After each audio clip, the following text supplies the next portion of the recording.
Kristina Ruehli, one of Cosby's many accusers. She thinks she may have been the first he allegedly assaulted. Thank you so much, Kristina, for joining us. What was it you experienced? Well, I was very fortunate. I went to a party at his house, or so I thought. There was one other woman there. He offered me a drink. I remember thinking as I sipped the drink that there was some strange taste to it, like, wow, this is really strong. There was a certain kind of burny taste to it. And I blacked out.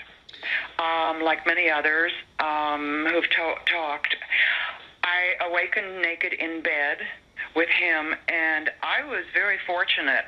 She says she passed out. When I awakened, I was in bed with him, partially clothed. He was partially clothed. I can't remember exactly, but I just remember looking at his pelvic area. Correct. The deed wasn't done to me. But I don't know what happened while I was unconscious. But I was still clothed when I woke up. The office had come and gone to the party, and somehow I was naked in bed with this man. I was so sickened by the drug that I ran into the bathroom and threw up violently. When I came out, because it was now early, so light was starting to come up, I ran back out, and he was gone. Kristina, and so I left and went home, and I had to go to work that day. Kristina, were you, I think I heard you tell your story once, and were you the one that was told by your boss to sort of shut up when you brought it up? I never brought it up with my boss. No, that was someone else. I was afraid to tell anyone because he was a client of my company, or so I believed at the time. He was often around the office of the talent agency where I worked. I see. And you testified in the civil case against Mr. Cosby. Do you expect to be called as a witness in the criminal case? No, I was a Jane Doe in the criminal case 10 years ago. We never testified. We were given affidavits to sign as to what had happened. I volunteered to come forward anonymously and, not as a plaintiff. But I never knew there were any others. Do you have concerns about the accusations of some of the women? Do they all seem...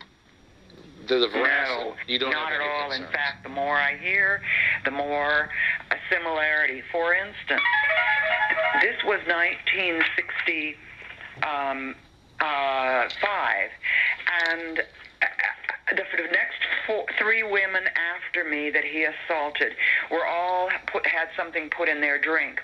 Then, in the late 60s, you start hearing about women taking Quaaludes, or he gave them a pill, etc. So I think he changed his routine, but nonetheless, we all woke up from being completely out. And the more that I've met, there's so many similarities between us. The bathrobe, the fascination with hair, very similar things. You could literally make a chart of them. Kristina, thank you so much for sharing this with us. John, you've now spoken, you said to... Over the weekend, Bill Cosby took the stage in Florida and got 2 standing ovations, which is surprising because the count of women accusing him also rose over the weekend. Yeah, and we are talking to one of those new accusers tonight. Kristina Ruehli was a 22-year-old Beverly Hills secretary when she claims Cosby drugged her and tried to force himself upon her. I can only speculate that something was put in my drink.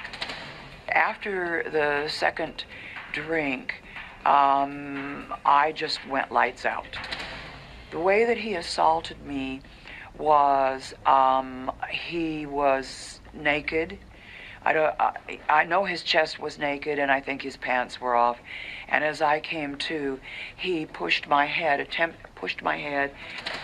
Ruehli claims that at that point in 1965, Cosby attempted to force her to have sex. As of noon today, she is one of the now 17 women that have come forward accusing Bill Cosby of sexual assault. The Cosby Scandal and Shock is People's cover story out Wednesday, and the magazine is in-depth on what it calls the fall of Bill Cosby. Now, for the first time, a Cosby insider has broken ranks. The Today Show spoke to Frank Scotti, a former employee of NBC Entertainment, who says he felt like Cosby's pimp. I felt dirty. The 90-year-old claims he brought women to the comedian's dressing room during the run of The Cosby Show and sent multiple women money on Cosby's behalf. I just felt, he's not the person I thought he was. Cosby's attorney fired back at Scotti, calling his story, quote, pure speculation so that he can get his 15 minutes of fame. This to me is so ridiculous. Like, a 90-year-old wants to be embroiled in a rape scandal for 15 minutes of fame. The scandal sparking debate today on The Talk and The View. I want it to either be proven or not proven. Right. Rosie had little to say about it today, but on her blog over the weekend, she wrote, "The women talking down were teenagers when he raped them. Some are senior citizens. I believe them." Mr. Cosby has never been charged with a crime. His attorney has denied all the allegations, and he and Cosby have both turned down our repeated requests for an interview. Before his sold-out show on Friday, the comedian told Florida Today, quote, "A guy doesn't have to answer to innuendos people should fact-check."